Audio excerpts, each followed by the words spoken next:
Kailangan maitakas natin yung mga bata. Dahil tsak napapatayin din sila. Mama! Lara sa kanya! Si Mama at Papa pinatay ni Manong! Naglalaswa si Manong! Nakakit ako tapos pinatay niya si Nanay at Tatang! Huwag kayong maingay. Baka masundan tayo ng mga aswang. Nasaan na ang mga batang yun? Nasaan na? Oh, Diyos ko! Nariyan na siya! Dito muna tayo magtago. Anong gagawin Bilis. natin? Saan tayo pupunta ka sa inyo? Pansamantala muna natin silang paghihiwalayin. Kailangan nating itago ang mga bata at siguraduhin na ligtas sila. Kapag magkahiwalay sila, mahihirapan sila na mahanap ito. Ibibigay ko muna si Criselda sa mga kalahi ni Lakad. Natawag ko na sila at naghihintay na sa ngayon. Ikaw naman ay dalhin mo si Carissa sa mga kapatid ni Aureng. Naghihintay na rin sila sa highway. Sige ho. Nandiyan na siya. O kaya't umalis ka na. Bilisan mo. Takbo! Griselda! Aling Susan! Si Griselda naiwan! Pasensya ka na, Carissa. Kailangan namin gawin to para sa inyo rin ito. Ibalik ninyo sa akin ang mga anak ni Lakad at Aureng! Lola sa inyo! Si Carissa po, nawawala siya! Carissa! Griselda, patawarin mo ako, Apo. Sa ngayon ay kailangan niyo munang maghiwalay. May mangyayaring trahedya. Mabubura ang alaala ni Carissa. Isang aksidente. Maraming dugo. Maraming namatay. Ha? Ano? Carissa!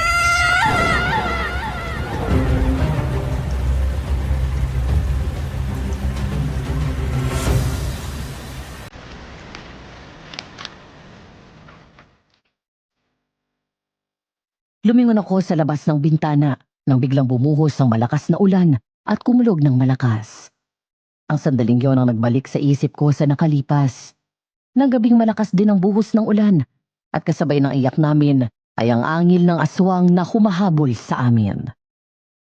2:05 ng hapon ng Huwebes. Habang patuloy ang malakas na pag-ulan at nakikinig ako sa inyong channel, namalayan ko na lang ang sarili ko na sinisimula ng liham na ito. Dear Aswang Diaries and Madam Venus, ang ikukwento ko sa inyo ay hindi lang tungkol sa aswang, kung hindi maging sa ibang kababalaghan na dulot ng mga engkanto.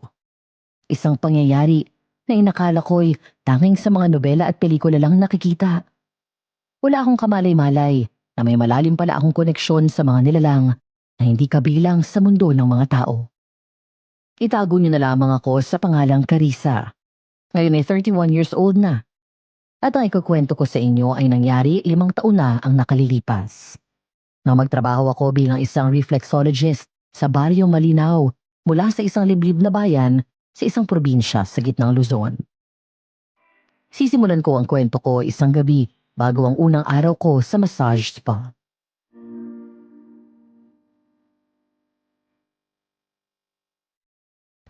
Ay, Mami! Ready ka na ba para bukas? Oo, nakahanda ng gamit ko. Basta galingan mo, ha? Huwag kang mag-alala. Mabait naman yun si boss. Sayang lang, bukas pa ng umagang uwi niya. Pogi? Ay! Yummy siya, Mama! From head to toe, palong-palo! Ayos halatang pinagnaanasahan mo. Slight! Subong kita sa jowa mo eh. Tulog na nga tayo. Eto naman, di na mabiro. O siya, good night!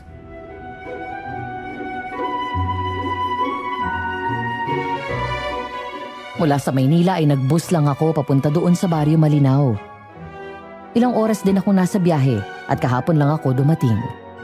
Hanggang sa mga sandaling yon ay ramdam ko ang matinding pagod kaya mabilis akong nakatulog. Hindi ko alam kung gaano katagal na akong nakakatulog pero nang idilat ko ang mga mata ko, natagpuan ko ang sarili ko sa gubat. Lumingon ako sa kaliwa ko at nakita ko ang isang babaeng kamukhang kamukha ko. Ngunit ang babaeng ito ay kulot at lagpas sa balikat ang kanyang buhok. May mga gumagapang na ugat ng puno sa katawan. Ang mga mata niya puro kulay puti. Basa ang buong katawan maging ang damit na parang lumuwag ito sa tubig.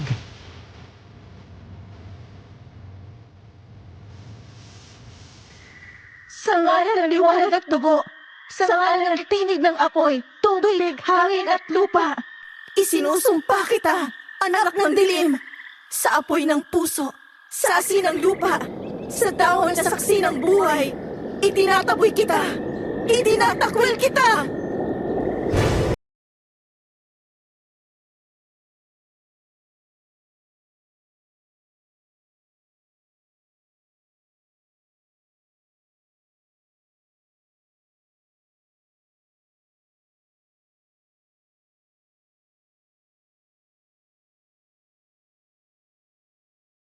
Itong mata, mahaba ang buhok na hanggang balikat kumpara sa mga ordinaryong lalaki at matatalas ang kanyang mga ngipin.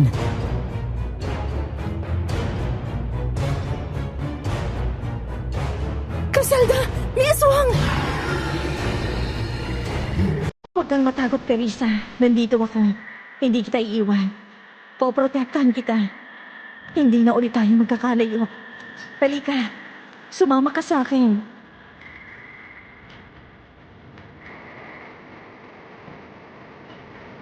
Pinila ako ni Griselda sa isang puno. Napakataas nito at ang ibabang bahagi ng katawan nito ay tila nahati sa gitna. Pumasok sila dun sa ilalim ng puno kung saan may konting tubig na naipon sa lupa. Nagulat ako nang tumapak doon si Griselda at lumubog siya. Ang konting tubig ay isa palang lagusan papunta sa isang misteryosong lawa. Nagulat ako nang bigla akong hilahin ito at nahulog ako doon. Kumampay ang mga paa at kamay ko. Hindi ako marunong lumangoy kaya tsak na mamamatay ako kapag hindi ako nakaahon agad. Ngunit sa halip na tulungan ako ni Griselda,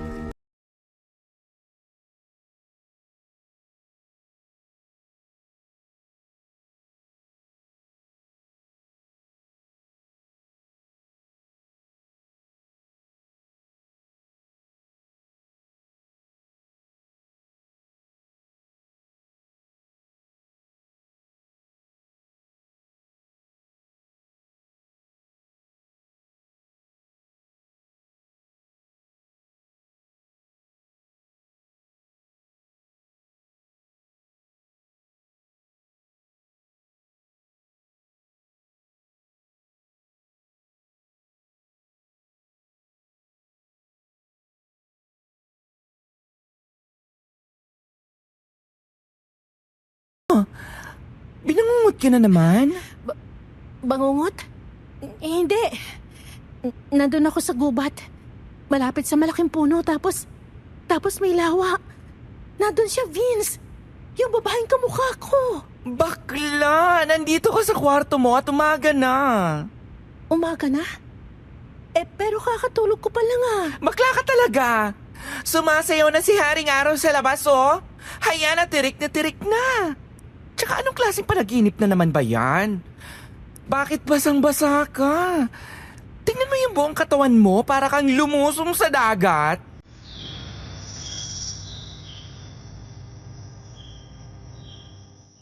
napalingon ako sa paligid. Doon ko lang napansin na naroon nga ako sa kwarto ko. Nang tumingin ako sa bintana ay maliwanag na. At tama si Vince. Basang-basa ang buong katawan ko mula ulo hanggang paa. Maging ang kama ko. Nakaramdam ako ng kakaibang takot.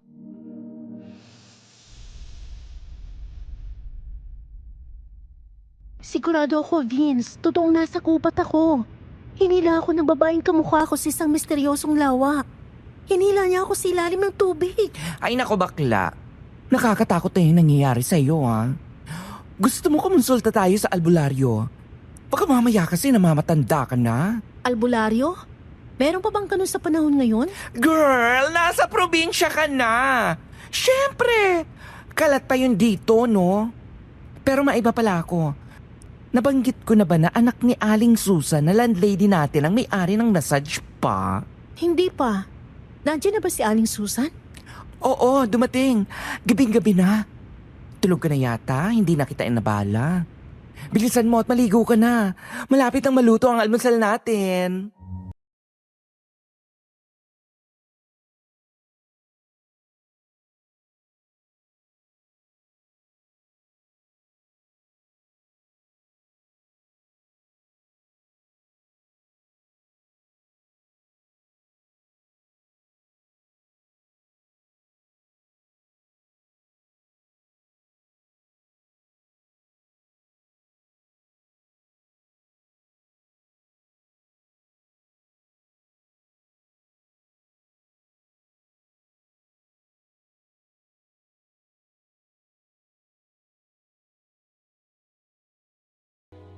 Ikaw si Carissa?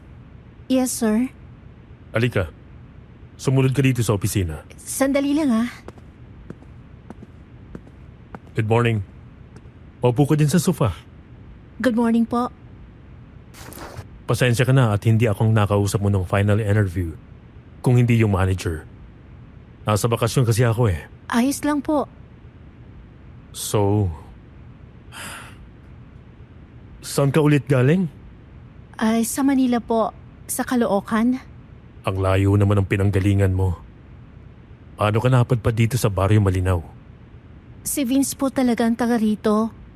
Inalok niya po ako na baka daw gusto ko lumipat dito sa probinsya at magtrabaho. Eh nakataon na nahihirapan ako mag-apply kaya tinanggap ko na rin po. What made you leave your job? Nagsarado po kasi yung spa. Nalugi kasi ninakawan ng manager yung spa kaya yun. Okay. O sige. Pwede mo ba akong bigyan ng sample kung paano ka magmasahe? Po? Ay, sige po. Gusto niyo po bang masahihin ko ang ulo niyo? Sakto. Medyo masakit ang ulo ko. Sige nga.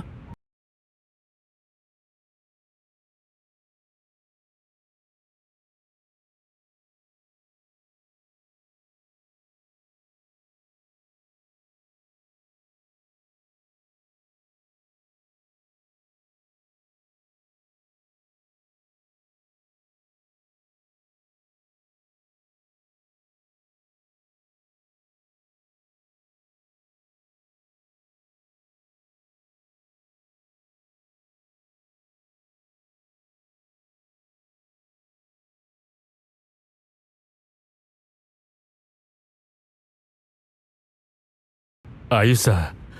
Ang sarap naman nun. Punti ka kung makatulog. Salamat po, sir. Magaling ka. Kung may kailangan ka o tanong, lumapit ka lang kay Vince o sa akin. Opo. Salamat po.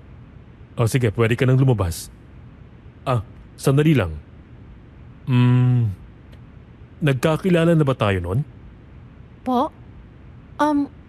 Hindi pa po. Ngayon lang. Bakit, sir? Wala. Naisip ko lang kasi na pamilyar ang mukha mo. Hindi ko lang maalala kung saan kita nakita. O baka dahil kapangalan mo lang siya. Anyway, sige na.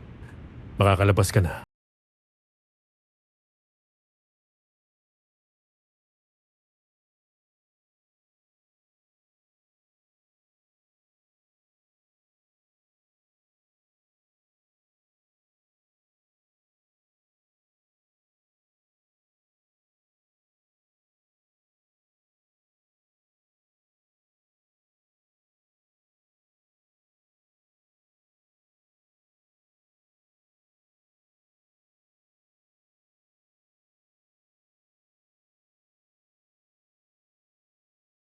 Naku, nag-ooperate na pala ulit ang perya na yan. Hindi ba nag-ooperate yan?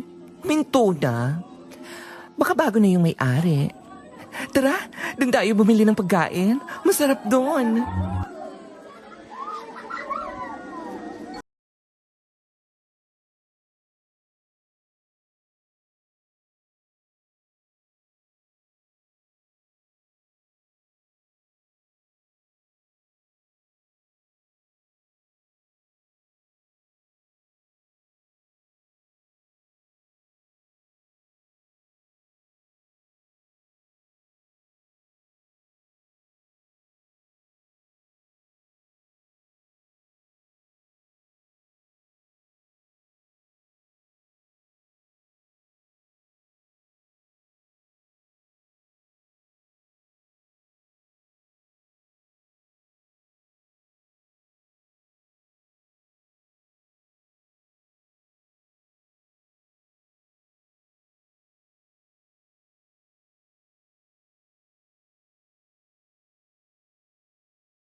Hoy, bakla! Sinong Criselda?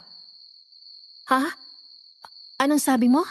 Ang sabi ko, sino yung Criselda? Abay, tulalay ka na lang dyan. Tapos may tinawag kang Criselda. Sino ba yon? Criselda? Sino yun? Abay, wet! Ikaw itong akala ko na matanda ka na naman. Sino ba yung tinitingnan mo doon? Wala. Pero alam mo, parang itong lugar na to parang pamilyar sa akin. Sigurado ako na ngayon lang ako nakarating dito pero parang nakita ko na to somewhere. Di ko alam. Di ko rin maintindihan eh. Baka sa panaginip mo. Diba kapag nananaginip ka, akala mo laging totoo? Oo, baka nga. Halika na, at gutom lang yan. Sa day off natin, punta tayo dyan sa perya, tapos pasok tayo sa horror house. Wag, delikado. Ha? Bakit naman? Natatakot ka ba? Girl, mga tao rin ang nananakot dyan, no? Hindi, basta. Hindi magandang pakiramdam ko dyan.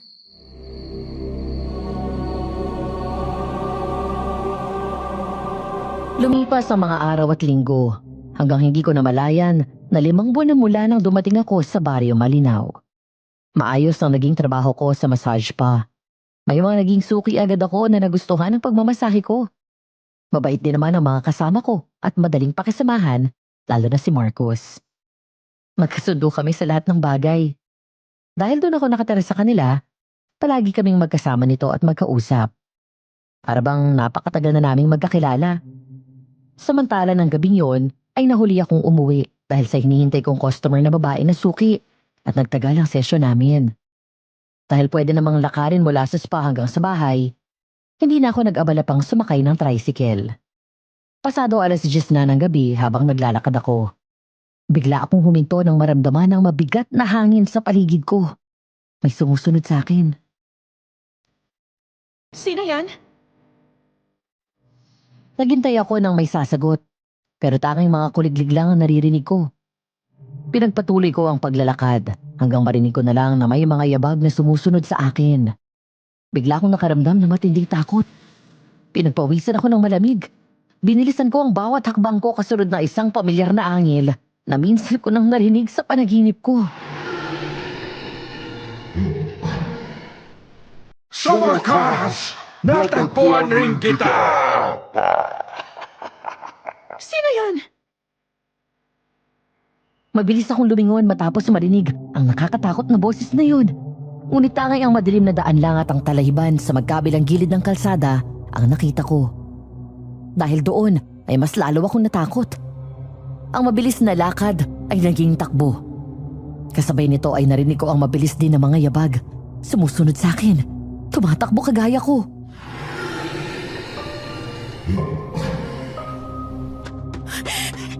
Lord, tulungan mo po ako.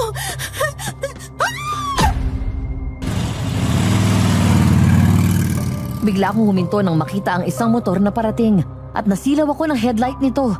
Pagkatapos ay agad akong lumingon ulit sa likod nang makita ko na gumagalaw ang mga matataas na damo. Tabang ako ng hinala. May sumusunod sa akin dahil ang galaw ng mga talahib na yon ay palayo. Carissa, Sir Marcos! mabuti na lang hindi ka na paano. Pupunta na dapat kita eh. Nag-aalala na si Mama at Glenn sa'yo dahil wala ka pa. Kasi po sir, yung customer natin eh.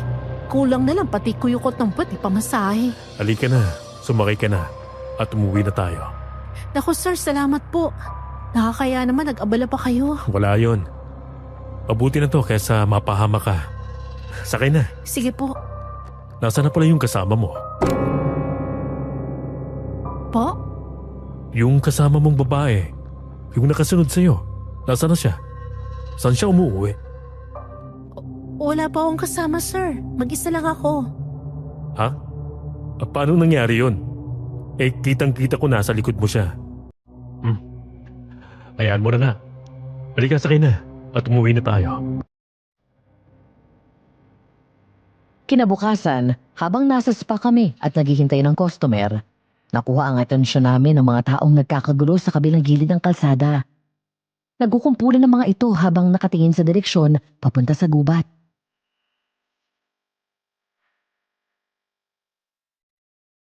Ay, anong kaguluhan sa dako pa roon? Halika bilis, makichismis tayo. Ano kaya nangyari? Nang lumabas kami ay siya namang dating ni Marcus.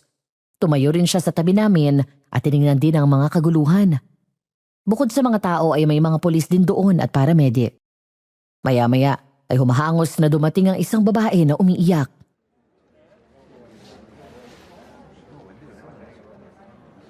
May namatay ba? May nakitang bangkay ng lalaki dun sa gubat, malapit dun sa misteryosong puno. Diyak nang ikimatay niya ay dahil sa lunod. Lunod? Wala namang ilog na malapit dito ah. Nandun pa sa kabila. Nandito na palang poging jojowain ko. Pero yes, nalunod daw siya. Ewan ko ba kung bakit may mga pumapasok pa rin dyan sa gubat na yan eh. Ilan na yung nakikitang patay dyan at sinasabing nalunod daw? Napaka-haunted naman kasi ng gubat na yun. Anong meron ba dyan? Inkanto. Ang sabi ni Mama, pinamamahayan daw yung gubat ng isang inkantong babae. Tagabantay at nag-aalaga ng kalikasan. Bali-balita pa, nakatira siya doon sa ilalim ng isang mataas na puno. May hati sa bandang ibaba ng katawan at kasya sa loob ang 2 tao. Laging basa ang lupa doon sa ilalim ng puno at lagi may naipon na tubig sa gitna. Sa unang tingin parang naipon lang siya doon dahil sa tubig ulan. Pero sa ilalim ng kubat, misteryosong lawa. Ha? Paano mo nalaman? Nakapasok ka na dyan? Sa panaginip ko, Nako, sir. Alam mo naman tong si Carissa, laging weird ang panaginip. Teka lang, sino ba tong babaeng to? Oo nga pala, Cora. Si Carissa. Siya naman si Cora, ang may-ari ng nail spa dyan sa tabi natin. hello po, nice to meet you. Hindi ka maganda. Mukha kang ordinaryo. Excuse me? Hi, Papa M. How's your day? Kung hindi siya maganda sa lagay na yan, ano ka, latak? Mas maganda ako. Maganda ako. Hindi halata. Mukha kang kuhol. Hoy! Hindi ako mukhang kuhol. Kisabulips ang tawag dyan. Naks! Ang mukha kuhol, ang boses parang pinunit na yero. Isa ko babae, may matris, may flower, ikaw? Ay, baklang may jowa. Ikaw ba meron? Kapag naging kami ni Marcos, ikaw ang una kong palalayasin dyan sa spa na yan. Charis, di ko carry ang kakapalan ng fez mo. Hindi siya mahilig sa exotic at tenders na endangered species. Ew. Tama na yan, Vince. Cora, baka mamaya magkapikunan naman kayo eh. Yan kasi, inaaway ako. Nilalait ang face ko. Ayan eh. Ilusyonada. Tsaka sino ba nauna? Hindi ka naman inaano ni Carissa eh. Dinalik ko lang yung ginawa mo. Palibhasa mas maganda ang ganda ng friend ko. Kaya insecure ka dyan. Halika na nga, balik na tayo sa loob. Sige po, Manang, pasok na kami. Malang?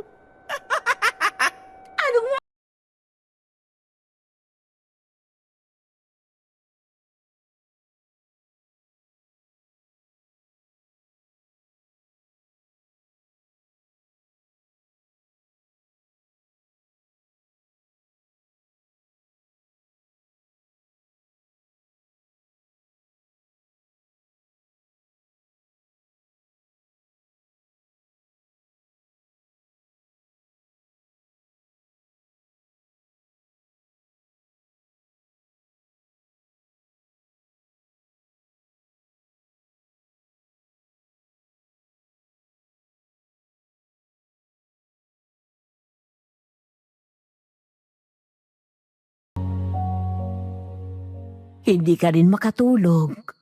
Opo. Gusto mo ng gatas? Ay, hindi po, salamat. Di ako uminom ng gatas eh. Parehong-pareho kayo ng batang inalagaan ko noon. Inaanak ko. Best friend ko yung nanay niya. Hindi rin siya umiinom ng gatas. Silang dalawa ng kambal niya. Ewan ko po ba?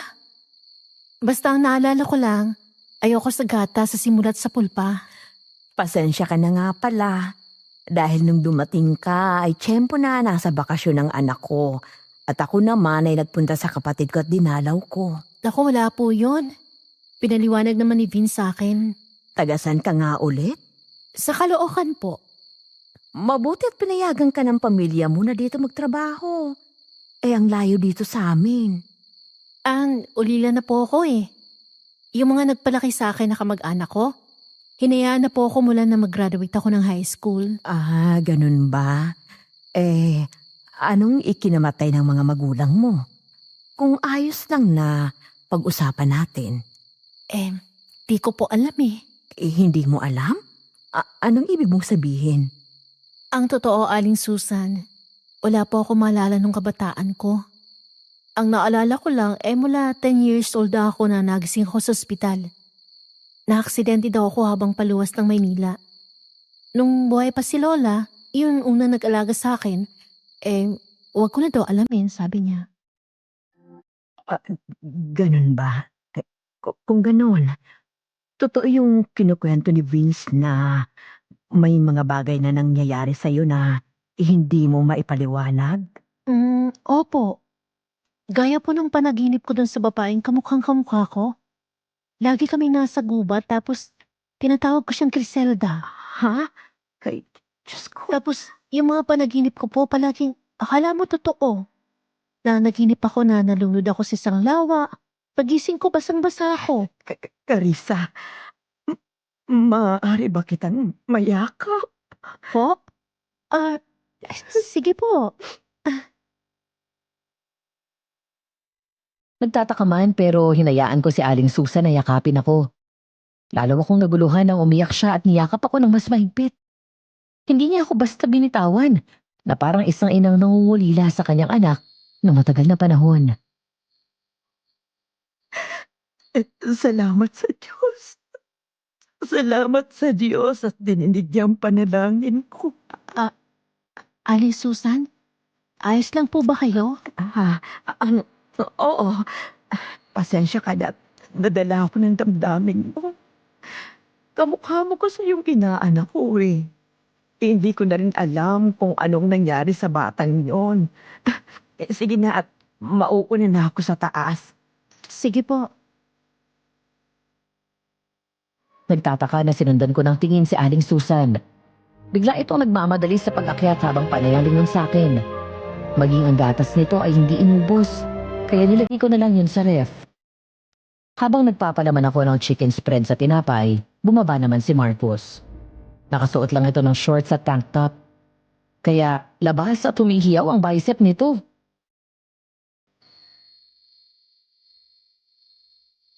Kain, sir. Marcus na lang kapag nandito tayo sa bahay. Uy, mukhang masarap yan ah. Ipagpalaman kita. Akong gumawa nito kanina. Nag-crave kasi ako ng chicken sandwich eh. Oh, tikman mo. Ang sarap naman ito. Salamat. Nga pala, may boyfriend ka na? Wala eh. 2 years na mula nung maghiwalay kami ng ex ko. Bakit po? Nakita ka ng isa sa tropa ko. Gusto makipagkilala sa'yo. Ganun ba? Okay lang naman magpakilala. Hindi ko pinayagan, sabi ko. Huwag niyang abalahin ang mga tauhan ko. May spa din ang pamilya nila sa kabilang bayan. Baka mamaya, ipirate ka eh. Mas gusto ko sa yung spa. Mababait ang mga tao tsaka malapit dun sa gubat. Yung sinasabi na may engkanto? Huwag mo nang balakin na pumasok doon, ikaw rin. Alam mo ba na may mga pumapasok dyan na minsan hindi na nakakalabas ng buhay o kaya naman nawawala at hindi na nakikita. Hindi ko alam kung anong meron doon sa gubat na yon. Parang pamilyar siya sa akin eh. Feeling ko nakapunta na ako doon. Huwag na. Baka kung ano pang mangyari sa'yo doon. Naku, yung halaman. Malapit nang mamatay. Si mama kasi nakakalimutan diligan eh. Alam mo bang pati sa mga halaman may healing powers ang kamay ko?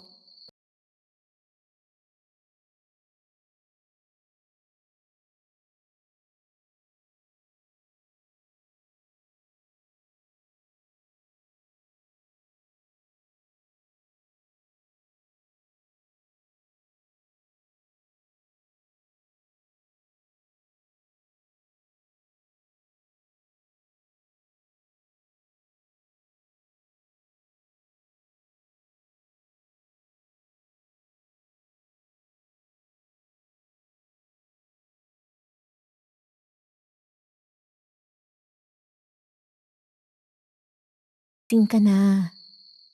Bukas, sisigla ka na ulit. Alam mo, maganda ka. Medyo weird nga lang. Sabi nga ng marami, minsan kinakausap ko mga hayop tapos parang naiintindihan nila ako. Kaya tuloy mula nung bata pa ako, lagi ako nabubuli. Baliw daw ako, weirdo. Si Vince lang nag-iisang kaibigan ko eh. Ako? Pwede mo naman ako maging kaibigan eh. Kung okay lang sa'yo.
Pagkatapos ay kakainin ko ang lamang loob mo!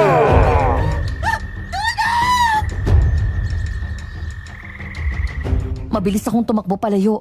Pero kahit anong takbo ko ay parang hindi ako nakakalabas ng gubat na yon. Hanggang sa tuluyan akong abutan ng aswang. Mula sa likod ay tinalunan niya ako. Dahilan para madapa ako. Sinakyan niya ako sa likod at diniin ang mukha ko sa lupa. Nanindig ang mga balahibo ko sa buong katawan dahil sa takot. Nang bumulong siya sa tenga ko. Ipapaalala ko sa iyong nakaraan mo, Carissa. Ikaw na anak ng isang mortal at engkanto. Ang nanay mong nakiapid at niloko ang tatay mo. At ako ang nakarelasyon niya. Nakalimutan mo na ba? Hindi ba't ikaw ang may kasalanan kung bakit nasira ang pamilya mo? Nahuli mo kami ng nanay mo sa likod ng bahay ninyo na naghahalikan, di ba? Tapos sinumbong mo sa tatay mo. Pinatay ng tatay mo ang nanay mo. Sa kanya ako sinugod at naglaban kami. Doon ko siyang napatay! Hindi totoo yan! Yan ang katotohanan! Ikaw ang sumira sa pamilya mo! Kayong dalawa ni Griselda ang dahilan kung bakit nawala sa akin si Auring! Papatayin ko kayo! Ngayong nagbalik ka dito sa bayan na ito, uunahin na kita! Biglang humahagis ang aswang nang akmang kakagatin na niya ako na para bang may tumulak sa kanya ng malakas. Mabilis akong bumangon na nagulat sa nangyari at saka ako tumingin sa aswang. Maging siya'y parang nagulat din. Sinamantala ko at agad akong tumayo saka kumaripas ng takbo. Carissa! Bumalik ka dito! Tulong! Marcos! Vince! Griselda! Huli ka!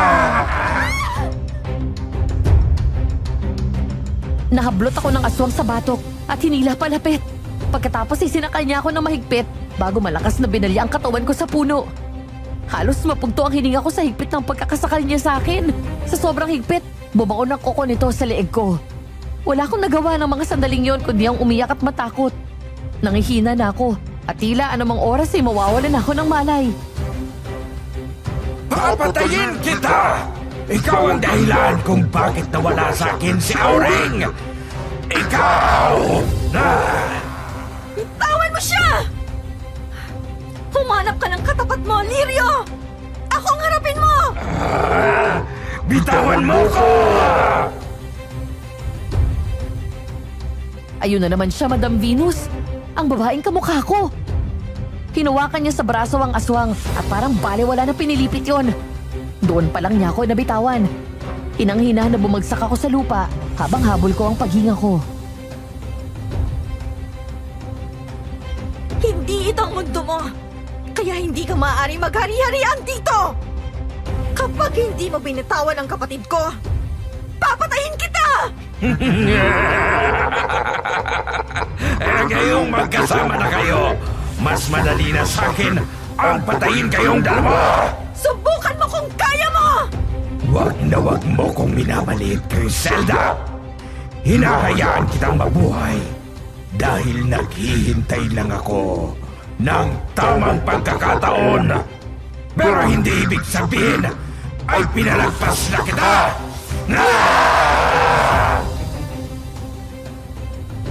Nanlilisik ang mga mata na tinitigan nito ni Griselda. Pagkatapos ay biglang umihip ang malamig at malakas na hangin. Umangat ang kamay ng babae at parang may puwersang sumakal sa leeg ng aswang. Pumiglas ito ng husto pero hindi nito magawang kumawala. Nagulat ako at napasiksik sa sulok ng malaking ugat ng puno nang makita ko na lumutang ito sa hangin. Kaya kong paghiwa-hiwalayin ang bawat piraso ng katawan mo sa isang kumpas lang ng kamay ko. Kapag sinaktan mo ulit ang kapatid ko, ang susunod mo nga harapin ay ang iyong kamatayan! Lumayas ka dito sa gubat! Humagis ang aswang at malakas na tumama sa puno ang katawan nito. Matapos yun ay bigla itong tumakbo palayo. Nang tumingin sa akin ang babaeng kamukha ko, takot na takot ako nang muling sumiksik sa sulok. Sino ka ba? Bakit pa palagi ka nagpapakita sa akin? Bakit iisa tayo ng mukha? Kakambal mo ako, Carissa. Ako si Griselda. Huwag kang matakot. Dahil palagi tayong magkakampi. Palagi mo akong kasama. Mula noon hanggang ngayon. Narito lang ako palagi para protektahan ka. Kakambal? Pero hindi ka tao. Ipahinga mo ang iyong isip. Alisin mo ang takot at agam-agam sa puso mo. Malapit nang masagot lahat ng katanungan mo. Kapag nagising ka, magaling ang sugat mo. Dinampi ni Griselda ang palad nito sa sugat ko sa leeg. Pagkatapos ay unti-unting bumigat ang talukap ng mga mata ko. Hanggang sa tuluyan akong nakatulog. Ilang sandali pa, naalimpungatan ako dahil sa malakas na boses ni Marcus, Vince at Aling Susan at pagyugyug ng mga ito sa katawan ko at sunod-sunod na tapik sa pisngi ko.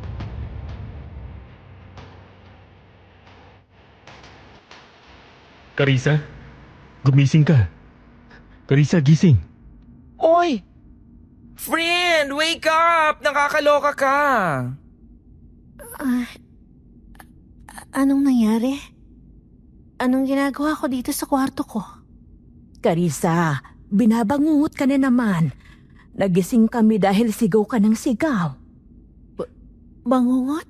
Oo. Hindi po, Aling Susan.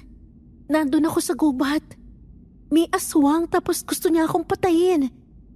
Tapos nakita ko si Griselda. Yung babaeng palaging dumadalaw sa panaginip ko. Kakampal ko daw siya. Ay, Panginoon ko. Carissa, hindi ka pumunta sa gubat. Sigurado ako dahil hindi pa ako umaakyat sa kwarto ko. Nasa sala ako kanina pa. Nandito ka lang sa kwarto mo kaya nakakapagtaka. Bakit puro putik ang mga paa mo? At madumi ang damit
Hay nako. Tulalure na naman ang aking bestie. Sorry. Mabuti na lang at wala pa tayong customer. Iniisip mo pa rin ba yon? Di ko maiwasan eh. Ang dami pa rin kasing tanong sa isip ko. Ang mabuti pa para ma-relax ka naman. Sa day off mo, punta tayo dyan sa perya. Oh, date daw kayo! Oh, ikaw talaga. Niyaya lang sa perya, date agad. Nakakaya naman kay sir. O bakit? Anong masama? Binata siya, dalaga ka. Pogi siya, maganda ka. O, pak! Perfect! I don't mind. Oh, I don't mind daw. Aarte ka pa? Lalo ngayon, naalala ko na kung saan kita nakita. Ha? Anong ibig mo sabihin? Di ba nung first day mo dito? Tinanong kita kung nakita na ba tayo dati. Dahil pamilyar ka. Ngayon naalala ko na. Pinaalala na sa akin ni Mama. Ikaw pala yung Carissa na kababata ko. Yung kalaro ko. Ikaw at si Criselda, yung kakambal mo. Pero palaging tahimik si Criselda. At gusto niya na palaging mag-isa. Ikaw yung madalas kong kalaro. Talaga? So, totoo si Criselda? Hindi siya sa panaginip ko lang nag-i-exist? Totoong may kakambal ako? Oo, totoo yun. Kaya nagulat ako nang banggitin mo ang pangalan niya nung binabangungot ka. Pero gaya mo, bigla na lang din siyang nawala. Dapat talaga, makausap ko na si Kasenyo. Ayun na, may customer na. Good morning, sir. Good morning. Balita ko may masarap daw magmasahe rito. Sino ba yon? Ikaw ba yon? Sabi nila maganda daw eh. Sir, hindi po siya pwede. Kapag po lalaking customer, lalaki din po magmamasahe sa inyo. Hindi. Ayaw ko ng iba eh. Gusto ko siya. Sir Marcos, di bali po, ako na lang. Ako na pong bahala. Huwag po kayong mag-alala. Sige sir, dito po tayo.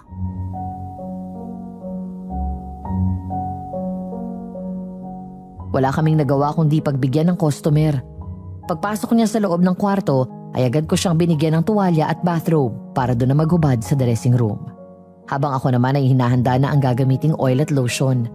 Nagpaskil ako ng peking ngiti nang lumabas ito ng nakatapis.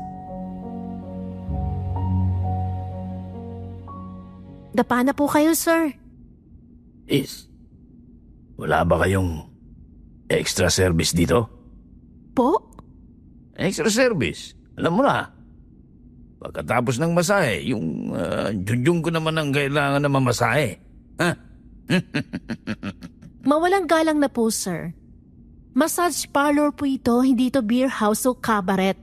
Masahe lang po ino-offer namin dito. Bakit ba ang arte mo?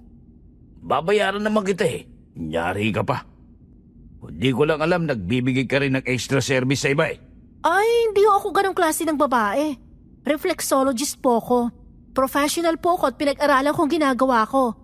Nagkamali ho yata kayo ng pinuntahan eh. Mabuti pa umalis na kayo. Halika dito. Ay! Huwag ka nang umarte, ha? Sir Marcos, tulong! Huwag kang maingay.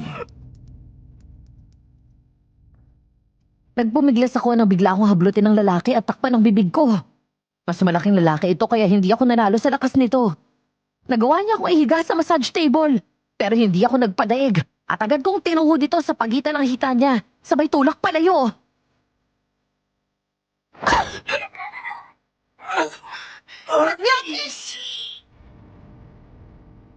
Takot na takot akong tumakbo palabas habang umiiyak. Gulat na gulat naman ang mga nagsilingunan sa akin ng mga kasama ko. Habang si Marcos ay nagmamadaling lumapit sa akin na baka sa mukha ang pag-aalala. Anong nangyari sa'yo? Yung lalaki, sir, pinagtangka niya akong pagsamantalahan. Inaalok niya ako ng extra service. Sabi ko, hindi tayo gumagawa ng ganun. Tapos pinarasa niya ako. Gago yun ah. Vince, dito ka lang kay Carissa. Guard, halika dito, bilis. Galit na sumugod si Marcos. Pero bago pa ito makapasok sa kwarto, bigla nang lumabas doon ang lalaki. Hindi maayos ang suot na t-shirt nito. At ang pantalon ay hindi pa nakakabit ang sinturon. Nang makita ito ni Marcos, ay agad niyang inundayan ang suntok ng lalaki. Pagkatapos ay sinunggabay nito sa damit at malakas na tinulak sa pader. Habang ang guard naman ay tinutukan ito ng baril. Hayop ka! Manyak! Ang lakas ng lobong pumasok dito para lang bastusin ang tao ko? Ha? Wala akong kasalanan, ha? Siya ang nabigay ng motibo sa akin. Gusto nga niya na magubad na sa harap ko, eh. Ang kapal na mukha mo! Sinungaling! Ay, Tess! Saan universe ka kumuha ng kakapalan ng Fez? Sa tsaka mong yan? Ay, no! No, mama! No, papa! Walay ka sa level ng alaga kong Diyosa! Manyak! Tumawag kayo ng pulis.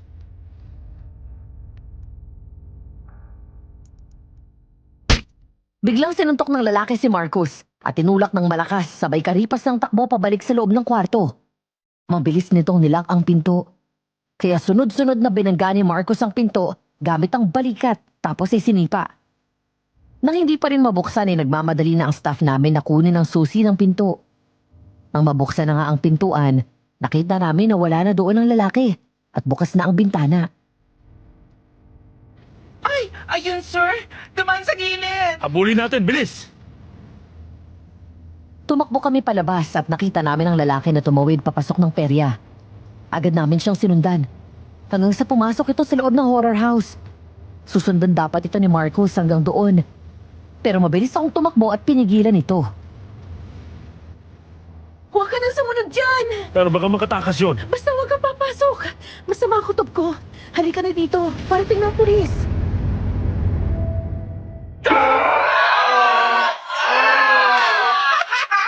Oh, loko! Takot ka pala sa horror house eh. Huwag kayong umalis dyan para hindi siya makalabas. Bantayan nyo pati yung likod. Hindi lang si Vince ang natawa, maging ang mga kasama namin. Pero ako, ibang kilabot ang naramdaman ko. Ang angil na yun ay parang hindi peke. At ang sigaw ng lalaki, parang totoong natakot. Mas lalo kong kinabahan nang biglang tumahimik sa loob ng horror house. Naghintay kami ng ilang sandali pa. Maya-maya ay may lumabas na isang may edad na lalaki. Maayos ang damit nito. Nakasuot ng itim na slacks, green na polo shirt at nakasapatos.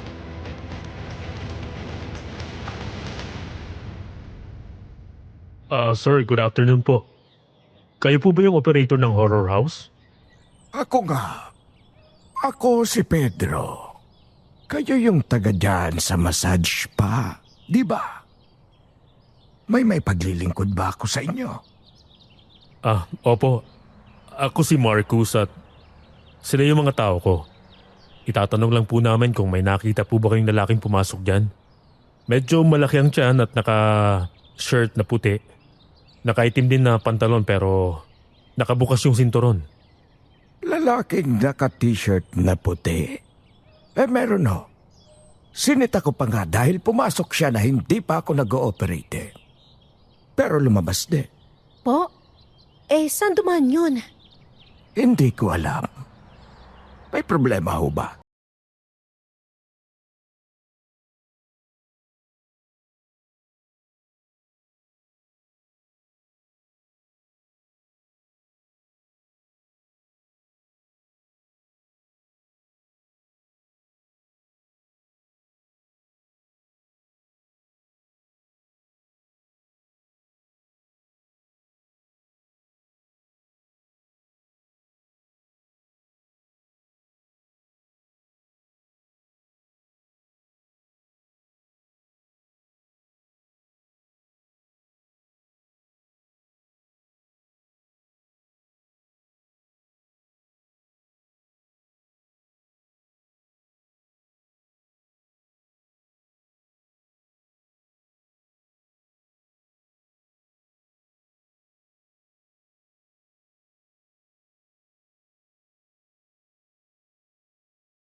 Naalala ko na po.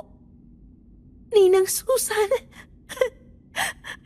Kayo ni Lolo sa inyo nagtakasama ni Caselda. Tama, anak.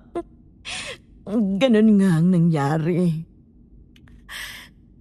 Nung kinuha ko ng mga kapatid ni Nanay, ang naalala ko lang, iyak ako na iyak sa sasakyan Tapos, hindi pa kami nakakalayo nang may bumangga sa sinasakyan namin na isang truck. At nung magising ako sa ospital, wala na akong maalala pa. Pero, bakit yung kami pinaghiwalay ni Criselda? Dahil alam kong mahihirapan si Lirio na patayin kayo kapag magkahiwalay kayong dalawa. Gusto niyang ubusin ang pamilya ni Aureng. Galit na galit siya dahil hindi natuloy ang kanyang plano na kunin ito at dalhin sa mundo niya. Si Lirio ay isang kalahating aswang at kalahating engkanto. At bilang engkanto, nagagawa niyang makapasok sa panaginip mo. At sinubukan na lasunin ang isip mo. Kung gano'n, totoo nga na naroon ako sa kubot ng gabing yun. Humiwalay ang kaluluwa ko, taglakbay doon. Tama. Bilang may dugong engkanto, alam ko na ikaw mismo ang makakasagot ng misteryong nangyayari sa iyo. Engkanto? Isa akong engkanto? Si Lakan, ang iyong ama, ay isang engkanto na umibig sa iyong ina. Matapos nilang magpakasal, ay nanirahan na siya dito sa baryo natin. Lalo na nang mabuntis si Aureng at ipinanganak kayo. Siya noon ang nagbantay ng kagubatan at ang nanay mo ay isang ordinaryong tao. Kaya pala. Kaya minsan pakiramdam ko naiiba ako. Si Criselda, saan niyo siya dinala? Pinagkatiwala ko siya sa mga kalahi ng tatay mo. Sila ang nagpalaki at nag-alaga sa kanya. Habang lumalaki kayo, napansin na ng nanay at tatay niyong pagkakaiba niyo. Mas lumabas ang dugong engkanto kay Criselda. Yun ang dahilan kaya madalas siyang nag-iisa. Palagi siyang nakikipag-usap sa mga espiritu, sa hangin at sa kalikasan. Ikaw naman, mas lumabas sa iyo ang dugo ng isang mortal. Nasaan na si Criselda? Gusto ko siyang makita. Siya na ngayon ang nangangalaga sa kagubatan. At magpapakita siya sa iyo sa tamang oras. Ang tagal naming nagkalayo. Nakalimutan ko siya. Malaki kasalanan ko sa kanya. Huwag kang mag-alala. Naiintindihan niya yon. Mula noon ay binabantay ang kanya. At naghihintay siya sa pagbabalik mo dito. At totoo nga, ang Panginoon mismo ang nagbalik sa iyo sa bayan na ito. Salamat po sa pag-aalaga niyo kay Criselda. Noong mga panahon na wala pa ako dito. Ginagawa ko lamang ang mahigpit na bilin ni Lakan. Nangako ako sa iyong ama na hindi ko kayo pababayaan at ituturing ko kayo na parang mga tunay kong apo. Pero mag-iingat kayo dahil kay Lirio. Mula nagdumating ka sa bayan na ito, ay nakabantay na siya sa iyo. Handa siyang umatake at gawin ang matagal niya ng bala. Wala na si nanay. Bakit ba ayaw niya kaming patahimikin? Dahil ikaw, kayo ni Criselda ang sinisisi niya sa pagkawala ni Aureng at hindi natuloy ang kanyang plano. Mas maigi na kay Criselda mo itanong. Kung gusto mong siyang makita, kausapin mo siya sa isip mo. Carissa,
Pag naalaman niya na nagkakamabutihan na tayo, kapag lumuwas ako ng Maynila sa susunod, isasama kita para doon tayo mag-date. Sige ba? Namimiss ko na rin yung ingay ng Maynila tsaka yung malalaking malls doon. Eh nga pala, kailan mo nalaman na ako yung karisang kababata mo? Kay Mama. Sinabi niya sa akin nung gabi na ginawan mo ako ng chicken sandwich. Tinawag niya ako tapos ayun sinabi niya. Hindi ko palang masabi sa'yo kasi biling niya na huwag ko munang sabihin dahil wala ka pang maalala nun. Pero ano yung... Marcos, sa unahan! Uy! Atras!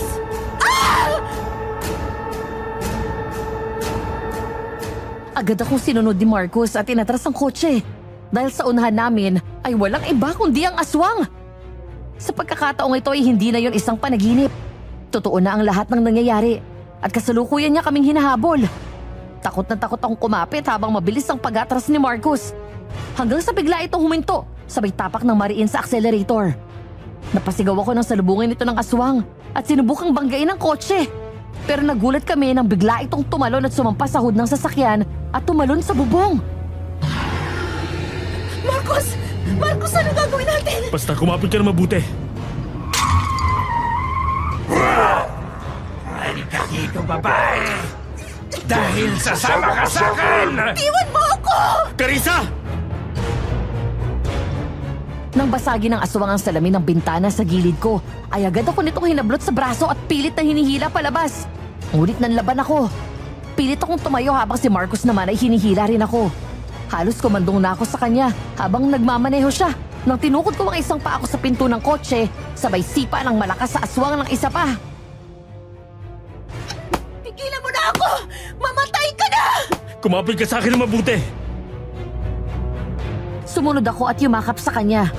Bigla na namang nagpreno si Marcos, kaya nakabitaw ang aswang at nahulog. Saka agad iyong pinaandar palayo. Hingal na hingal kami nang sa wakas ay hindi na namin nakita ang aswang. Umalis ako sa kandungan ni Marcos at umupo ng maayos. Okay ka lang? Nasaktan ka ba? Kinagat o nakalmot ka niya? Ayos na ako.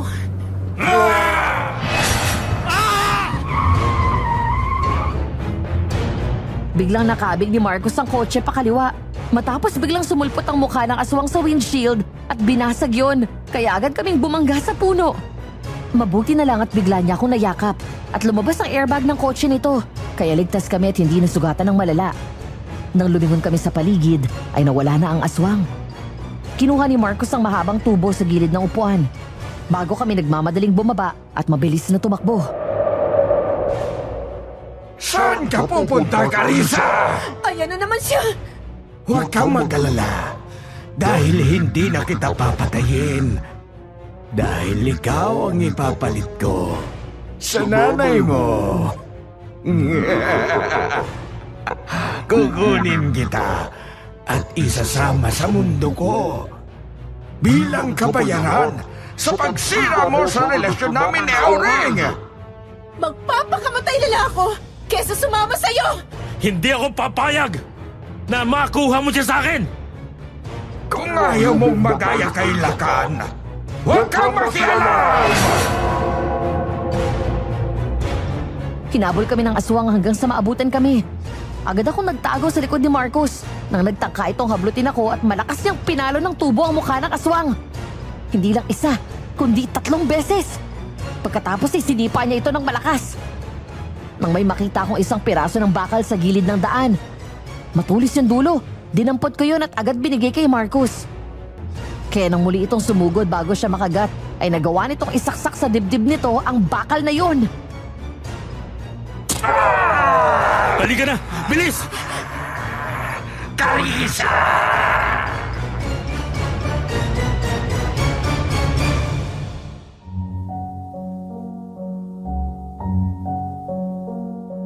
Lumipas na ang mga araw, pero hindi ko pa rin nakakalimutan ang naging engkwentro namin ni Marcos sa aswang.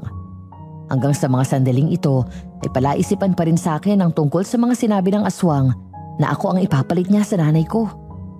Naputol ang pag-iisip ko nang matapos ko ang inaayos sa kwarto. Katatapos ko lang ng isang massage session sa suki naming customer na babae. Paglabas ko ay siyang labas din ni Vince mula sa kabilang kwarto. Bax, tapos ka na? Oo. Oh. Ba't Biyernes Santo yung fez mo? Wala. Iniisip ko lang kasi yung nangyari nung hinarang kami ng aswang. Tsaka yung sinabi niya sa akin. Magto 2 weeks ago na yun ah. Girl, pabayaan mo na yun. Ganito, kapag sinabi ulit niya na isasama ka, kamo mataas ang standards mo. Oh, ayan. Ayan ang standard. Si Sir Marcos, hindi yung mukhang hukluban na feeling kagupuhan.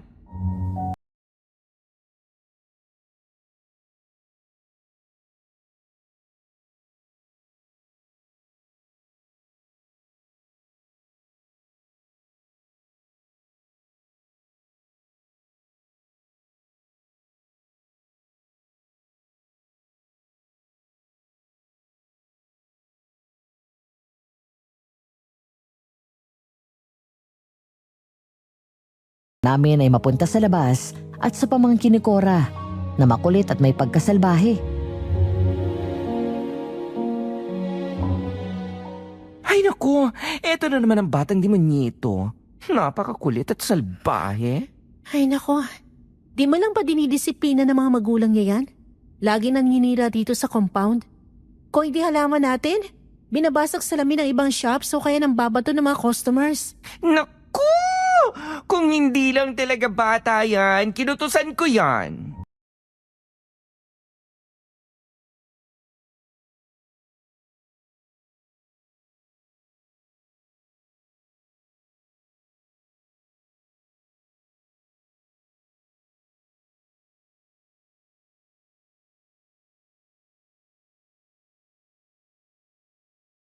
Naku! Ikaw na bata ka, sinira mo na naman itong halaman namin dito. Bumalik ka dito na makita mo. Be! Yoko nga! Be! Pangit naman ang halaman nyo! Ba't? Halika dito! Naku! Sinasabi ko sa iyo, papitik lang ako. Isang pitik lang sa talukap ng mata. Ah! Bakla! Pangit mong bakla ka! Salot! Nye! Be! Nye! Be! Hoy! Vince, tama na! Masalot ka! Vince, tama na! Huwag mo na patulan yan.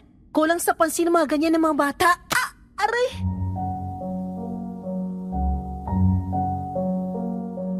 Hindi ko na naituloy ang sinasabi ko nang may tumamang malaking bato sa ulo ko. Napaupo ako dahil sa lakas ng tama nito sa akin.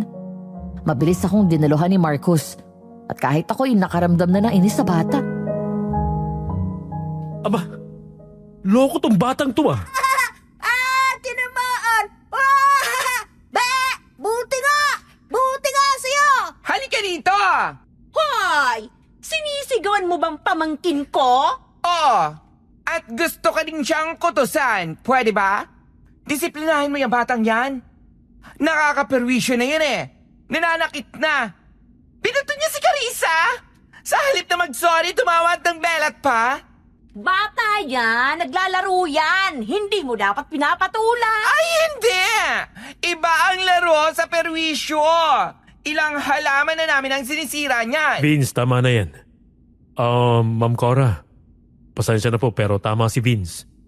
Medyo nakakapirwisyo na si Elmer dito sa compound. Ilan na yung nasira niya dito at sa ibang establishment. Hindi lang yun. Mahilig mambato ng mga tao.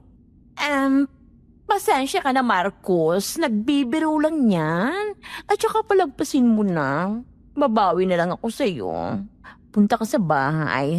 Dinner tayong dalawa. At saka, Cora na lang yung itawag mo sa akin. Diyos ko! Nagfi-feeling 20 anyos ang magsi-50. Hindi na nahiya. Mawalang galang na ho, ma'am ha. Pero yun nga ho ang problema. Lagi niyong pinapabayaan kaya namimihasa. Baka ho pwedeng pagsabihan niyo naman. Dahil kapag naulit to at may nasaktan na naman na isa sa tauhan ko, magrereklamo na ako sa management itong building. Grabe ka na. Hoy, Elmer! Bumalik ka nga dito! Lintik na bata ka! Napalingon kaming lahat nang biglang tumakbo ang bata at tumawid sa kabila Saka pumasok sa loob ng perya. Nakita kong pinigilan nito ng gwardya at hinabol, pero tumakbo ito papasok. Nakasalubong nito si Mang Pedro, pero sinipa siya ni Elmer at tinulak bago pumasok sa loob ng horror house. Nako, talaga namang batang to.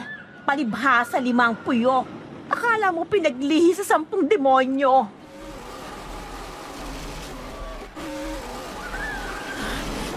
Ate, sundan mo siya.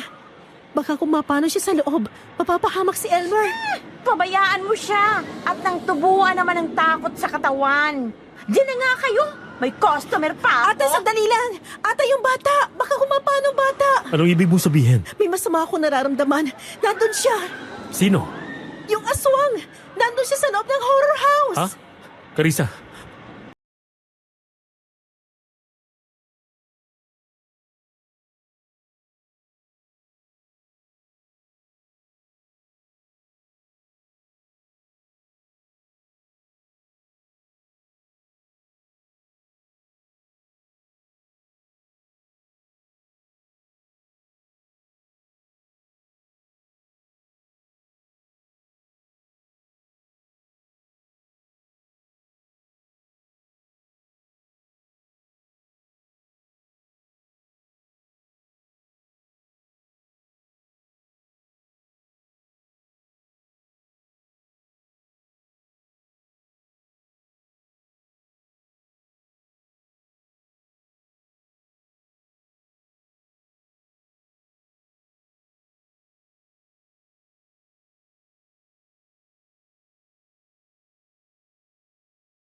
dahil sa sobrang shock ko sa nasaksihan ko. Para kung pinako sa kinatatayuan ko. Lalo akong hindi nakakilos nang lumingon ako sa paligid at napagtanto ang katotohanan. Dahil ang mga nasa paligid ko ay hindi basta mga pekeng bangkay. Dugo at laman loob na props. Ang mga naroon sa silid na yon ay totoong mga patay na tao. Nakumpirma ko ang hinala ko nang makita ko sa isang sulok ang naaagnas na bangkay ni Mang Lito. Ang lalaking customer sa spa na muntik akong pagsamantalahan. Hindi ko magawang makakilos habang walang tigil sa pag-agos ng luha ko. Pero pinilit kong ikinilos sa mga paa ko. Nanginginig akong humakbang paatras, dahan-dahan. Dahil ayaw mong sumama sa akin, mas mabuting tikman ko na lang ang lamang loob mo. Tama-tama, hindi pa ako nakakakain ng taong may lahing engkanto. Takbo!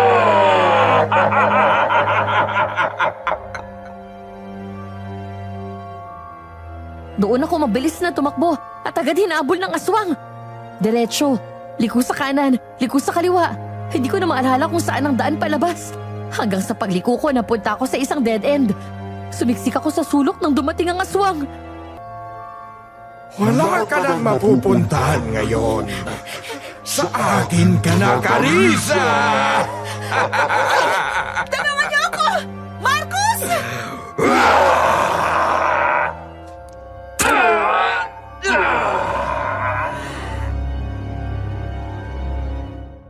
Nang mapaluhod dito sa sahig, doon ko nakita si Marcus na hawak ang isang mahabang kawayan na pinangsaksak nito sa aswang mula sa likod.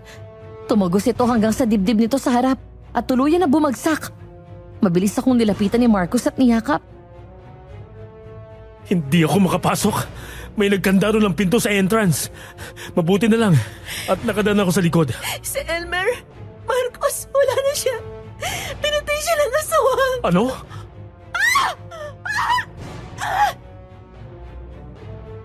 Nagulat na lang ako nang biglang sunggaban ng aswang ang paa ko at pinilit akong hilahin. Mabilis akong kumapit at yumakap kay Marcus na paulit-ulit na sinipa ang aswang. Mabitawan lang ako. Hanggang sa biglang humangin ng malamig at dumating si Criselda. Criselda! Nasaan yung tao na ito at hindi gaya noong una ko siyang nakita sa panaginip ko. Bakas ang galit sa mukha na hinablot nito sa buhok ang aswang at hinila patayo. Nagawa nitong sakali ng aswang gamit lang ang isang kamay at malakas na binaga ang likod nito sa pader. Sinabihan na kita noon na wag mong sasaktan ang kakambal ko. Dahil sa akin ka mananagot!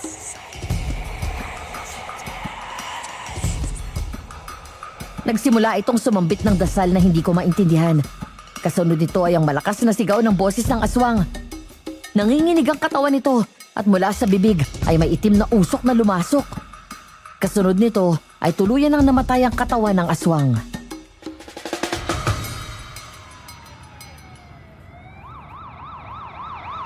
Criselda! Ate! Nakaakbay sa akin si Marcos habang pinapanood namin ng mga pulis na isa-isang nilalabas sa mga labi ng mga pinatay ng aswang. Kasama na doon si Mang Lito at si Elmer. Nakaramdam ako ng awa kay Cora nang halos maglupasay ito matapos ilabas ng mga pulis ang stretcher. Ang pamangkin ko! Anong ginawa ng demonyo na yun sa'yo?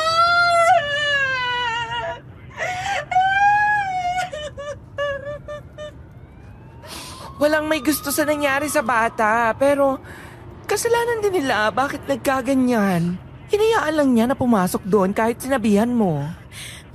Hayaan na natin. Ma'am Cora, nakikiramay po kami. Pwe! Sa inyo na yung pagkikiramay nyo. Kayo may kasalanan nito eh. Sinundan nyo yung bata, di ba? Bakit nyo hinayaan na mamatay? Aba, maldita talaga ang masyondang kuhol na itech. Hoy! Ikaw ang may kasalanan kung bakit namatay ang pamangkin mo. Sinabihan ka na ni Carissa na sundan mo pero anong sabi mo? Pabayaan siya tapos bumalik ka na sa shop mo. Sinubukan na nga ni Carissa iligtas ang bata at muntik na siyang mapahamak dahil sa pagiging irresponsable ninyo. Tapos siya pa ang sisisihin mo? Sumusobra ka na. Vince, tama na yan. Hindi. Sumusobra na to eh. Ikaw na babae kang malandi ka. Babalikan kita. Akala mo kung sinong matino, pero kinakalantari mo palang boss mo? Excuse me? Hindi ako malandi. Leche ka talaga, masyongit ka! Aray! Bakla! Oh, ano ngayon? At least, hindi masama ang ugali ko! Vince, tama na. Matapos biglang sampalin ni Vince si Cora, ay agad pumagitna sa dalawa si Marcos. Maging ang mga polis doon. Pagkatapos ay sapilitan ng mga ito na inilayo si Cora. Ako naman ay hinila ko na rin palayo si Vince at kinalma. Salamat sa pagtatanggol mo sa akin, bestie. Pero tama na. Huwag mo nang patulan yon. Hindi eh. Sumusobra na yun. Sige na, tama na. Carissa, Hmm?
Ang sarap nito, Ninang. Namiss ko tuloy ang mga ganitong pagkain. Dalasan mo kasi yung pagdalaw dito para naman maipagluto kita. Iba ba ang pagkain sa inyo? Halos pareho lang. Yung mga inaalay sa amin ng mga tao minsan. Lalo yung mga prutas, paborito namin yung mga matatamis. Pero mabuti naman at naisip mong tumalaw dito sa ating Criselda. Nangako po ako kay nanay at tatay na kapag bumalik ng alaala ni Carissa, saka ko tatawi dito. Nakakatuwa kayong pagmasda na magkasama. Ang akala ko nga hindi na mangyayari ito. Paano ba naman kasi ay nilayo ng husto ng mga kamag-anak ng nanay niyo itong si Carissa? Ang itinakda ay hindi na mababago ng kahit sino, Ninang. Kaya kahit nilayo nila si Carissa ay binabalik pa rin siya ng Diyos dito sa atin. Halagang hindi boto ang pamilya ng nanay nyo sa tatay nyo. Alam kasi nila ang tunay na pagkatao niya. Yun din ang dahilan kaya ayaw nila sa akin. Huwag mo na isipin yon. Kahit naman sa akin, ayaw nila eh. Nang mamatay si Lola, pinabayaan na rin nila ako. Ang importante ay nandito na kayong dalawa. O siya, kung tapos na kayong kumain, mabuti pa na magpahinga na kayo. Mauna na po ako, Ninang. Teka, sandali lang. Aalis ka na kagad? Hindi ka matutulog dito? Doon tayo sa kwarto ko, magkwentuhan pa tayo. Carissa, hindi na itong mundo ko. Kapag tumatawid ako mula sa mundo natin papunta dito, limitado lang ang oras ko. Paano kapag gusto kita makita at makausap? Kausapin mo ako sa isip mo. O kaya pumasok ka sa gubat. Hindi ka maliligaw doon dahil dadalhin ka ng hangin at mga puno sa akin. Mas niyakap mo man ang pagiging tao. Hindi man ganap ang kapangyarihan mo, pero may dugong engkanto ka pa rin. Kaya mong kausapin ang mga halaman, maging ang mga hayop. Hindi mo man sila maintindihan, sila naiintindihan ka nila. naniniwala ako kay Criselda. Tingnan mo tong halaman na hinawakan mo. Di ba halos patay na to dahil hindi nadidiligan ni Mama? Ayan, tingnan mo. Kinabukasan, nakita na lang namin buhay na ulit. Akala nga ni Mama, bagong halaman eh. Sige na nga. Basta mag-promise ka sa akin ha. Sa susunod, matutulog ka na dito kasama ko. Kahit isang gabi lang. Pangako, magpapaalam ako sa inang.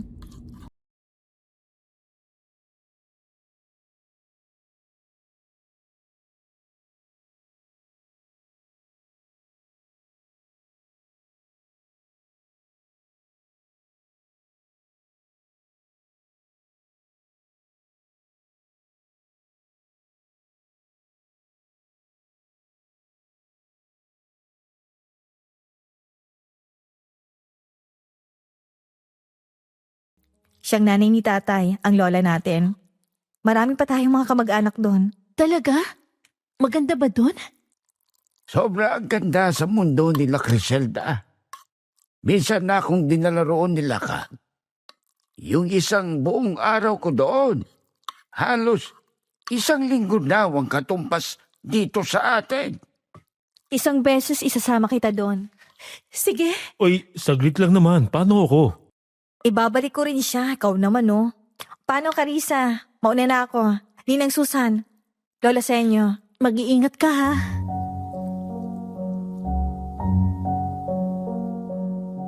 Mula sa bakuran ay hinatid ko pa ng tanawang kakambal ko hanggang sa makapasok siya sa gubat at maglaho sa kadiliman. Umuwi na rin si Lolo Senyo at kami naman ay pumasok na sa sarili naming kwarto. Dahil na rin sa dami ng nangyari ng araw na yon, madali kong naramdaman ang pagod at agad nakatulog. Madaling araw, ang kwento sa akin ni Marcos, sa kalagitnaan daw ng kanyang pagtulog ay nagising siya para magpunta sa banyo.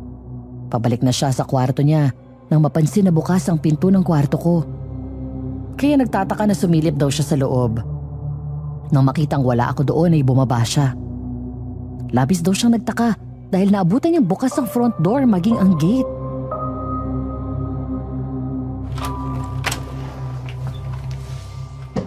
Carissa! Carissa! Carissa! Saan nagpunta yun?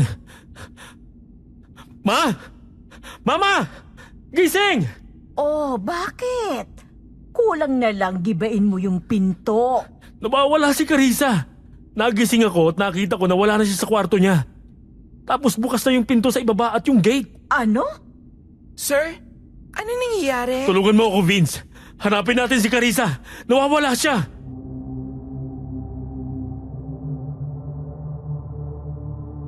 Ang kwento sa akin ni Vince, labis ang pag-aalala nila lalo na si Marcus. Halos balik na rin daw nila ang buong bahay pati ang paligid. Ngunit wala kahit anino ko. Kaya naman nagdesisyon na sila puntahan si Lolo Arsenio. Nang makarating doon ay kumatok sila ng kumatok hanggang sa nagising ang matanda.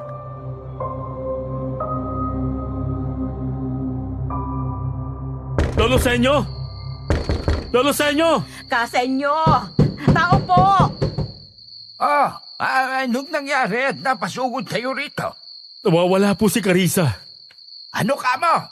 Ay sinubukan niyo na bang hanapin? Kung saan-saan na kami naghanap pero hindi namin makita si Carissa. Nako, sir, hindi kaya nag-sleepwalk siya? Nag-sleepwalk siya?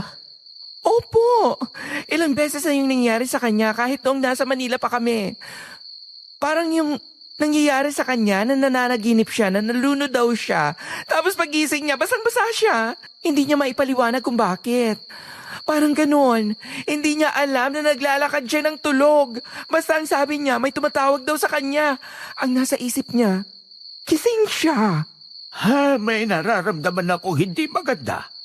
Ay, isang espiritu. Tiyak, nasa gubat si Carissa. Si Criselda? Paano natin siya mahahanap? Marcos, halika sumama ka sa akin at susundan natin si Carissa. Susan, maghintay na lang kayo ni Vince dito sa bahay. Opo.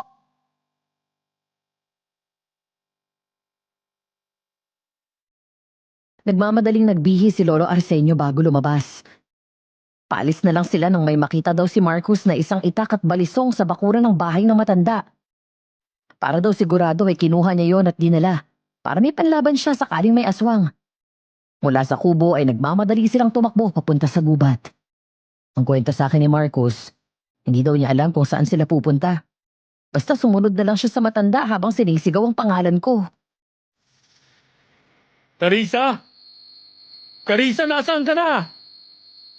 Ha? Ayan! Doon! Nanlaki daw ang mata ni Marcus nang makita ko sa di kalayuan. Malapit sa puno na nasa panaginip ko, kung saan ko nakita si Criselda. Nakasuot ng kulay puting mahabang pantulog. Naglalakad at nakayapak lang. Binilisan daw niya ang takbo hanggang sa makalapit sa akin. Nang pihiti niya ako paharap, ay nakita na lang ni Marcus na dilat ang mga mata ko. Pero wala ako sa sarili. Carissa! Carissa, gumising ka! Carissa! May espiritong tumatawag sa kanya dito sa gubat. Carissa, gising! Doon ako natauhan, Madam Venus. Tuluyan akong nagising nang marinig ang malakas na boses ni Marcus. Gulat na gulat akong napalingon sa paligid at nakaramdam ng takot nang makitang naroon na kami sa gubat.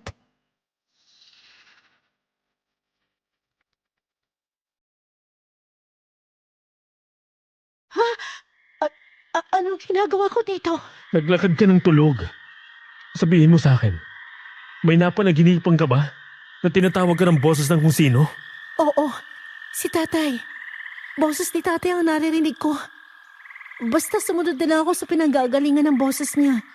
Parang nagagaling doon sa misteryosong lawa.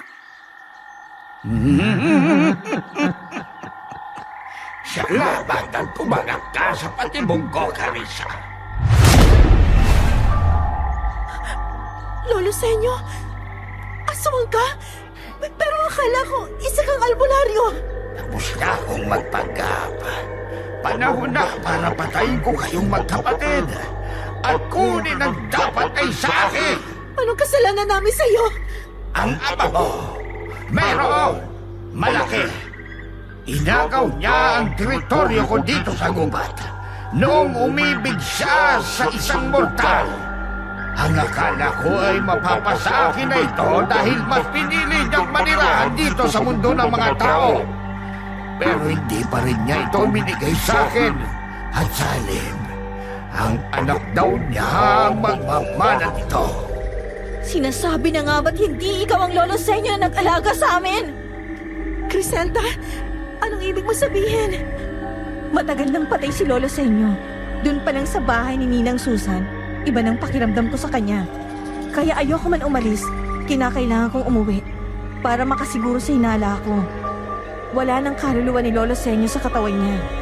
At sa halip ay ang kaluluwa mong namamahay sa kanya. Isang itim na engkanto na may lahing aswang. Gaya ka ni Lirio. Tama. Magaling ka talaga, Crisel. Sandali! Ano bang nangyayari? Paano? Paano siya nakapasok sa katawan ni Lolo Senyo? Pinatay niya si Lolo Senyo nang minsan silang nagkaengkwentro. Nung umalis ang kaluluwa sa katawan niya, agad na pumalit ang espiritu ng aswang na yan. Siyang pinsan ng tatay namin. Matagal na silang itinakwil ni Inang sa aming mundo dahil umibig ang kanyang ina na engkanto sa isang aswang. Mula noon ay naghasik na sila ng lagim. Pilit nilang inaangkin itong kagubatan. Pati si Lolo Senyo, mga demonyo talaga kayo! Hindi pinagkatiwala sa iyo ni Inang itong kagubatan dahil alam niyang masamang balak mo. Gaya ni Lirio, nang bibiktima kayo ng mga inosenteng tao. Dadanak ang dugo dito sa kagubatan. Masisira ang sagradong lugar na ito. Wala kayong pakialam sa gagawin ko dito. Akin ito. Teritoryo ito ng pamilya ko.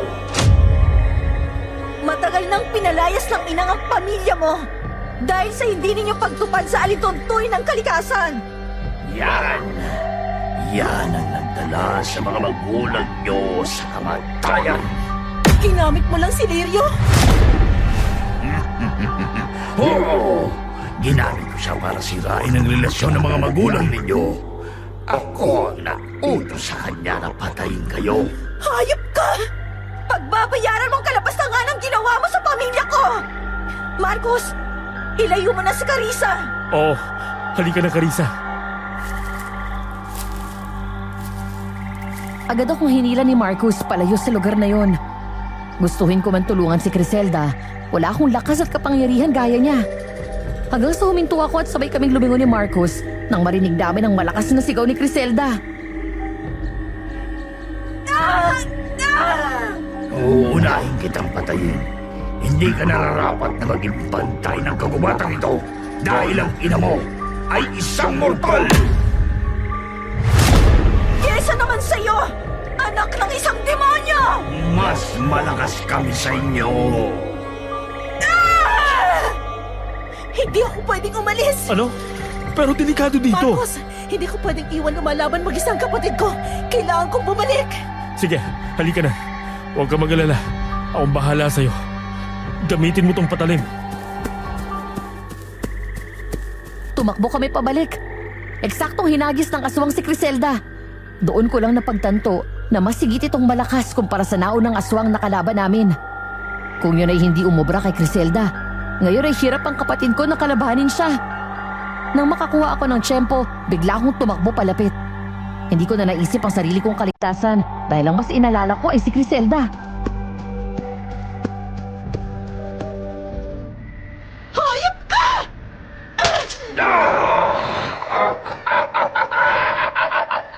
Hindi niyo ko kaya!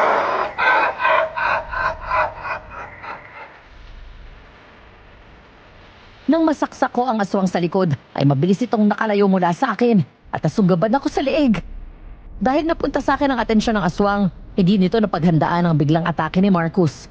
Agad niyang sinaksak ang aswang ng itak direkta sa puso. Napaliya dito at sumigaw ng malakas. Doon niya ako nabitawan at nahulog ako sa lupa. Agad akong tumayo at mas binaon ko pa ang naunang patalim na sinaksak ko sa likod niya. Halika dito! Lumayo ka sa kanya! Kinawakan niya ako sa kamay at pareho kaming umatras. Ilang sandali pa ay tumayo sa gilid ko si Criselda. Mabilis na bumuka ang bibig nito at may sinasambit na dasal. Maya-maya ay gumagapang na ang mga baging ng puno papunta sa aswang. Pumulupot ang mga ito sa leeg, paa at mga kamay. Pagkatapos ay inangat ng mga baging ang aswang mula sa lupa. Kailangan niyang mamatay. Hindi lang ang katawan na gamit niya ngayon, kung hindi ang kanyang espiritu. Kung hindi, baka lumipat lang siya sa ibang katawan. Anong gagawin natin? Ang dasal na tinuro ni tatay. Carissa, naaalala mo pa? Dasal? Dasal? Oo, naalala ko na. Sabay tayo. Ito ng kalikasan. Dinggin ang panawagan. Parusa ay ipataw sa sino man umalipusta. Sa iyong sagradong lupa ng kaloob ni Bathala.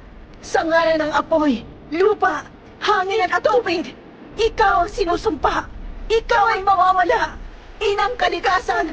Dinggin ang panawagan.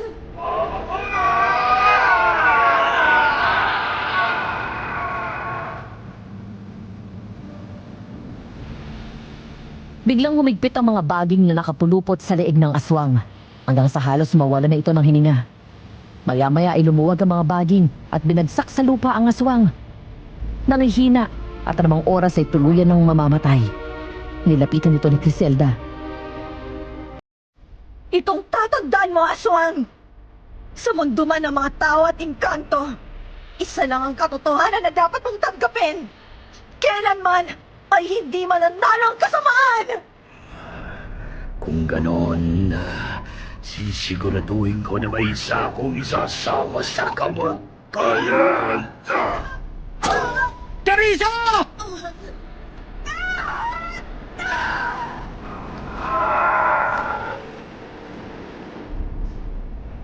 Nang bumagsak sa lupa ang aswang, ay binato ito at lumipad papunta sa akin ang isang matulis na sanga ng puno at bumuon yun malapit sa puso ko. Mabilis akong nasalo ni Marcus nang bumagsak ako. Agad ng lamig ang pakiramdam ko at mabilis ang tibok ng puso ko na parang anumang oras ay bigla ayong hihinto. Carissa!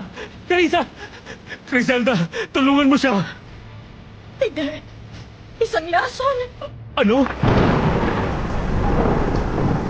Para sa mga gaya niyo na tao, isa lang itong piraso ng kahoy. Pero ang piraso ng kahoy na to sa mundo namin ay hindi ordinaryo. May taglay itong lason. Delikado para sa mga gaya naming engkanto kapag natusok ka nito. At dahil may dugong engkanto si Carissa, tumalab ang lason sa kanya. Anong gagawin natin? Dalhin na natin siya sa ospital! Walang magagawa ang mga ordinaryong doktor. Kailangan ko siyang isama sa amin. Doon ay magagamot siya ni Inang. Halika na! Bilisan na natin! Marcus, hindi ka pwedeng sumama. Dahil kapag nagtagal ka sa mundo namin, hindi ka na makakabalik dito. Pero paano si Carissa? Ako nang bahala sa kanya. Kapag magaling na siya, ibabalik ko siya sa'yo. Ilalayo mo siya sa akin? Pansamantala lang. Hihintayin kita, Carissa. Tutupurin ko pangako ko sa'yo ng mga bata pa tayo. Magpapakasal tayo.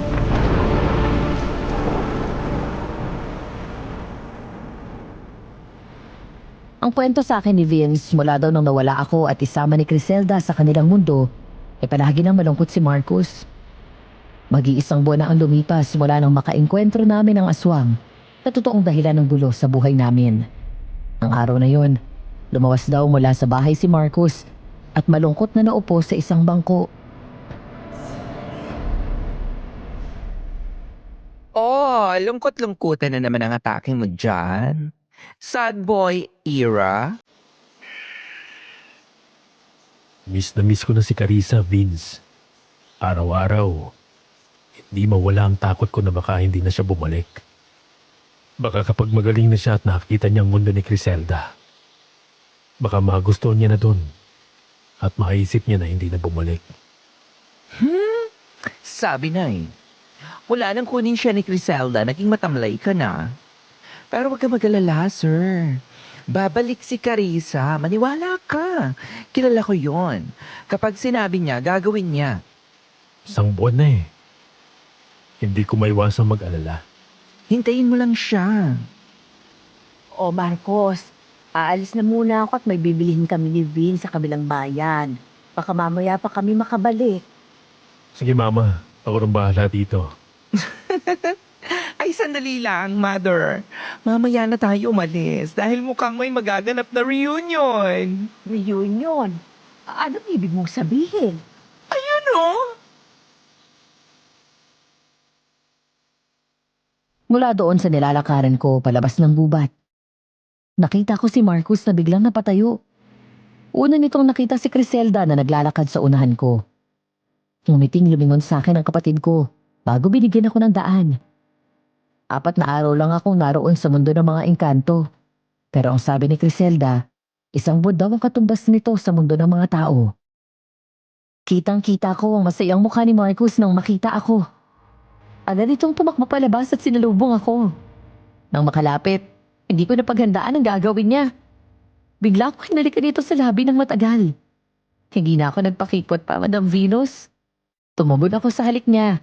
Dahil kahit ako, ay na-miss ko siya ng sobra. Akala ko hindi ka na babalik eh. Pwede ba naman yun? Alam ko naman na naghihintay ka eh. Pagkatapos ng mga nangyari, nagbago ng isip ko. Liligawan kita araw-araw hanggang sa pagtanda natin. Basta sagutin mo lang ako sa itatanong ko. Ano yun? Will you marry me, Carissa? Kasal agad? Oo, dahil sigurado na ako sa'yo.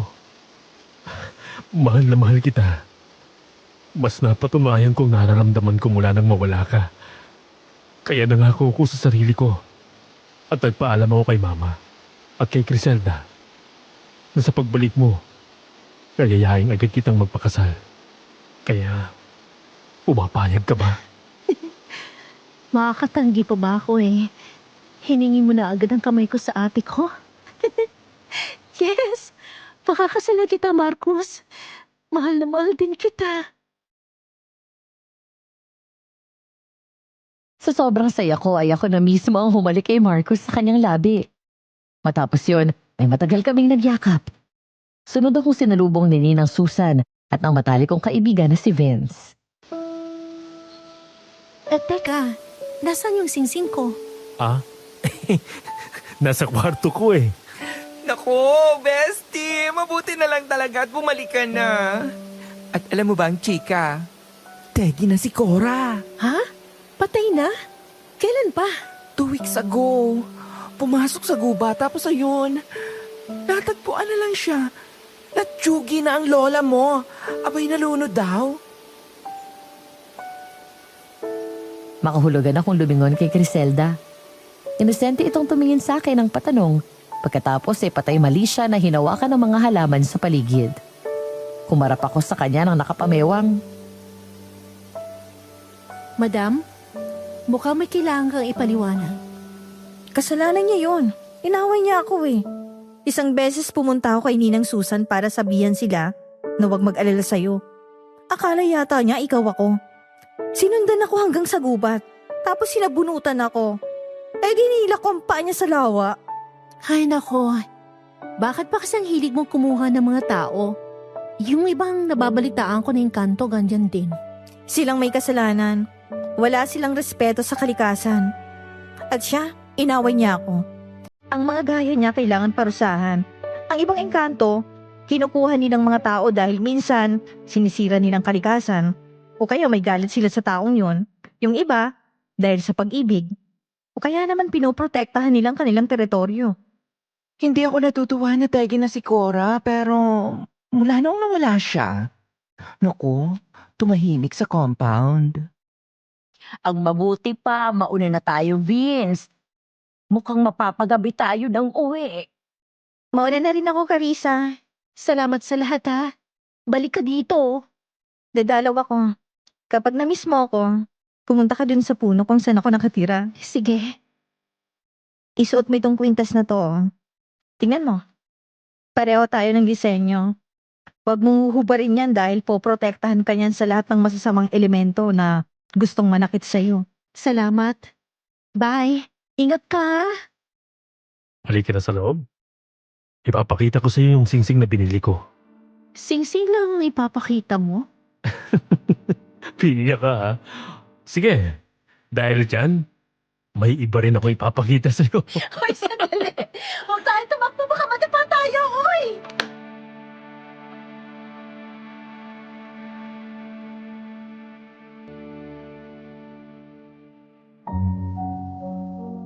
Alam ko na hindi lahat ay maniniwala sa kwento ko. Pero ako ang buhay na patotoo, na tunay ang aswang at tunay ang mga engkanto. Dahil isa ako sa kanila.